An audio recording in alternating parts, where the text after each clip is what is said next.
Hello. Hello, this is. Hi. Hi. Is this the Council on Biblical Manhood and Womanhood? You've got it. Yes.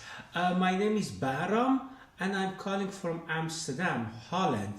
I have a question regarding signing your petition, the Nashville Statement. I can take your question. Thank you. Because I'm not Christian, and I wonder whether I could sign the Nashville Statement condemning homosexual, bisexual, transgender lifestyle. Is it possible, or would I pollute or contaminate your petition in that way? Well, we're happy to have other people agree with the intent of the statement. It was originally meant to call the church to greater biblical clarity. So it sort of would not fulfill the purpose of the document if we had non-Christians sign it.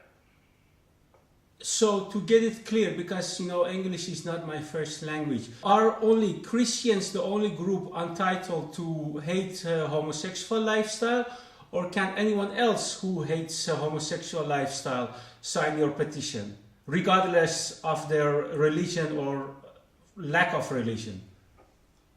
Sure. We think that if there are non-Christians trying to agree with us about what the Bible says, we would want to talk more fundamentally about other things that the Bible says before we would want agreement on these things.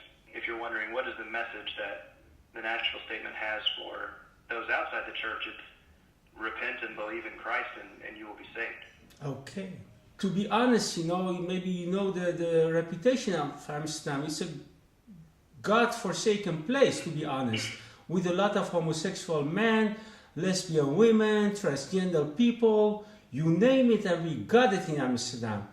So it's very difficult to argue with those people, the reasons why they have chosen for the wrong path, which will end in the hellfire.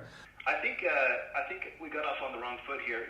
Can I have your name and your organization? My name is Bahram. I'm calling from Holland, from Amsterdam. My final question is, please give me what is the danger of two men or two women loving each other, kissing each other, and making love to each other? How should I argue that? I've got to be honest with you. That it doesn't sound like you're who you say you are. But I'll leave you with this.